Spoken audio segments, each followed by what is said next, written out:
tutelage of Carl Jung, named Dora Kauf. I guess this was in the 50s or 40s. And sand play therapy is it's really quite interesting. It's an international therapeutic movement now, and the way it works is this: in the therapist's office, there is a small sandbox about 8 inches deep, and maybe 3 feet across, painted blue on the bottom and on the sides. And next to the sandbox, there is bookcases of miniature objects, hundreds, if not thousands, of things that you would think are like collectibles, little figurines of virtually every shape and form. And the objects, now I have hundreds and hundreds of them in my travels of collecting little things, from people, animals, symbols, ordinary objects to very profound things. In fact, in a sand play collection that the sand play therapists developed, they're all kind of unique. The symbols that are there on these bookshelves are supposed to symbolically represent everything in the world, everything that has been, and everything that can be. So that kind of includes, it's a big spectrum of stuff, of things. Now, these are little miniatures. So what you do in this process called sand play therapy, particularly in the Jungian sense, is you guide a person or facilitate a person to stand in front of the sandbox and then go to the shelves and then spontaneously create a scene in the box. They can move the sand, they can pour water in it. In the film, the great work that you alluded to earlier that I'm in and with a number of people, a lot of the scenes took place actually in my office in the sandbox. Yes. My office, where you saw a lot of the really interesting symbols, and the filmmakers did a really good job of showing how this process comes alive. Yes. Now, I'm talking about sand play only to tell you that my deck of tarot, it was all built on sand play scenes that were digitally photographed and then layered and worked with to create a very unique and, I think, engaging kind of tarot card that's never been done before. Very interesting. And in regards to the sandbox, is that like a symbol for the world or the internal, like the mind, I guess? And in one sense, does the client or the patient in this case get to pick and choose by the figurines? And is it, as you see it, then a message in how they place the figures, where they do it, and in relation to each other and what they choose? Is that right? Exactly right. So, the way the process should work is the facilitator does nothing but open up the space and invite the client to, with this simple instruction, make a scene in the box, and then it's wherever the person is drawn. He uses many figures, maybe 20 or 30 of these images, or maybe 1 or 2, and the therapist patiently allows the client to just trust their own intuitive, instinctive nature. They can pour water on the sand, like I said, and they can kind of move it, and then they can go back and forth until they've created something. And it's better, I encourage a client to just trust their feelings here and not to really think it out or try and make something, intentionally. So it usually takes about maybe 10 minutes only. The person creates this kind of dreamscape, if you will, and then sits down in front of it, and I will diagram it, and then I will, without interpreting it, there's some people that get into this heavy-handed interpretation where they degrade the symbol by reducing it into this means that. That's a problem. the Jungian way of working with symbols is a bit different than the Freudian. Yes. In that we don't want to degrade it and ultimately,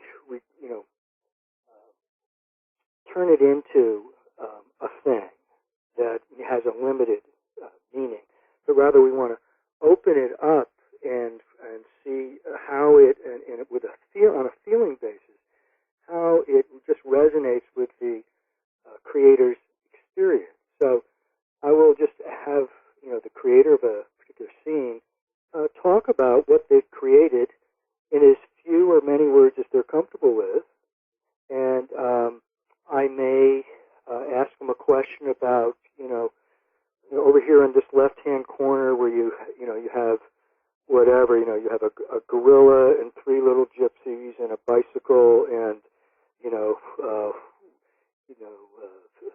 soldier. Can you say something about that? What brought you to do that? Mm. And the person will free associate again.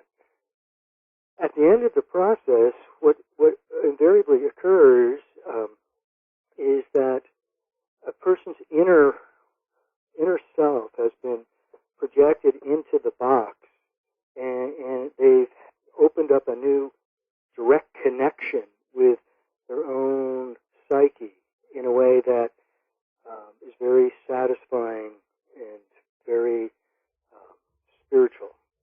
And then they just leave it, and we try not to reduce the meaning, but they take it, and it's a way of getting more deeply in touch with your inner self, you could say. Would you say that it's an important thing to kind of externalize the internal? Yes. Well, it's a good question. At times it is a valuable thing to do. At other times, possibly not. But particularly when a person is going through an intense period in their lives, perhaps, maybe a very creative and interesting period with many projects, and they're pretty much have overwhelmed their conscious ego, and there's a lot of things going on. Just talking about it can only go so far, and a person kind of hears themselves think and speak, and the therapist or the receiver can actually take it in directions where it doesn't really want to go. So under those circumstances, going into a tarot reading, a divination, or doing a santre or sample therapy is a way to continue to open up all of that richness without degrading it into a this means that, or some kind of everyday analytical discussion which actually shuts off the experience. So that's the realm that my work really takes place in this material. Interesting. So it's more, I guess what you're saying is that it's more about being a mirror than kind of over analyzing and putting too much into it for the client, right? Absolutely correct. It's the metaphor of water. Is a good metaphor. It's when water is still, it becomes like a mirror. But it also, when it's flowing, it goes to the deepest depths, and on its own accord, it has its own flow, and so it's like water, that psyche. And why do we do this? I think that in the service of getting more deeply inside with our spiritual nature, or the quiet part inside of us that's very rich and amazing, these methods, they're like oracles. They help you kind of focus inwardly. You mentioned before also for people that are very kind of involved in many projects, or they're very creative, and in one sense, when they're almost when they're flooded in a way with there's too much going on at the same time and they can't get it out, do you think that a process like this would help to keep that flow instead of like shutting down to it, or when it becomes like a bottleneck, it becomes too much to actually shut down?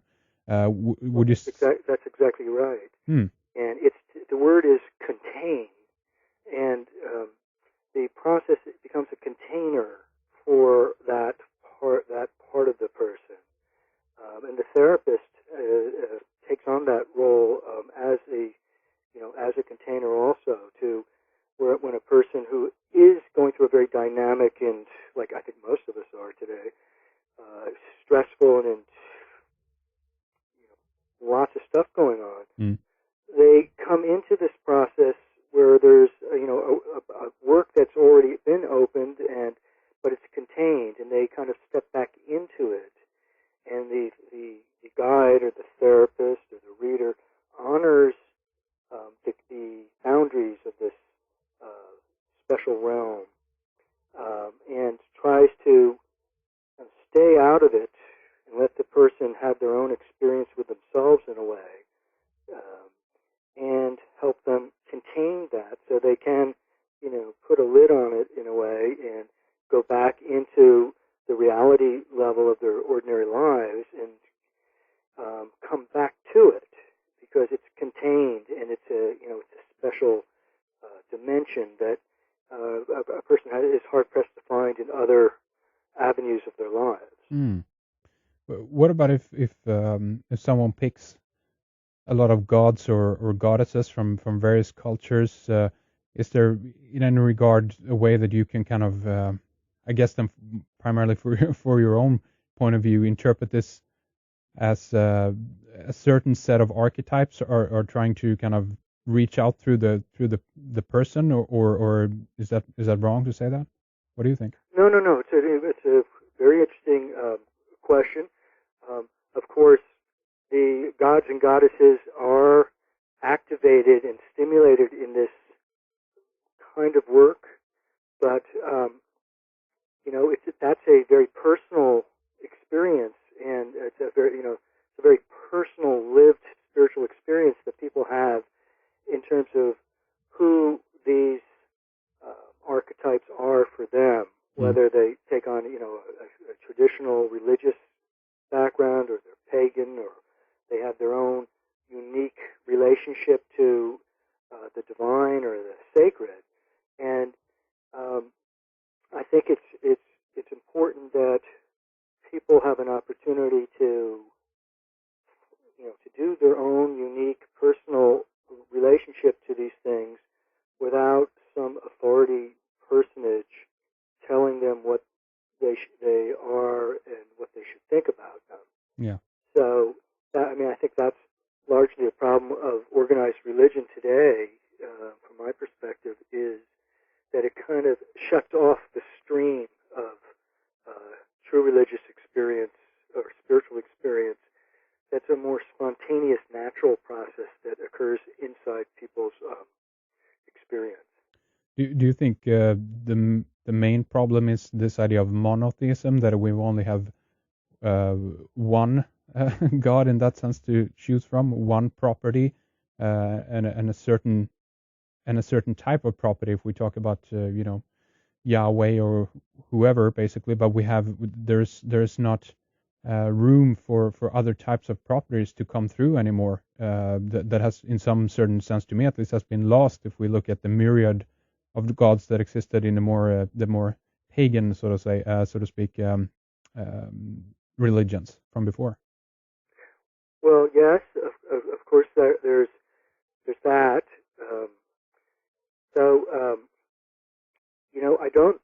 I don't think it's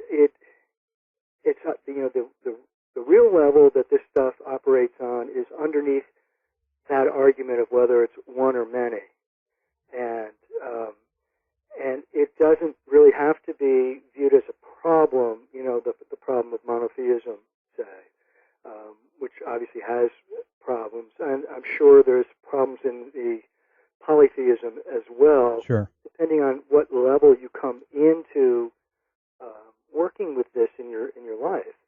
So I don't know that it I don't really think it's important to kind of witch hunt, if you will, Sure. for the cause or the problem, because that can be itself another problem. That's right.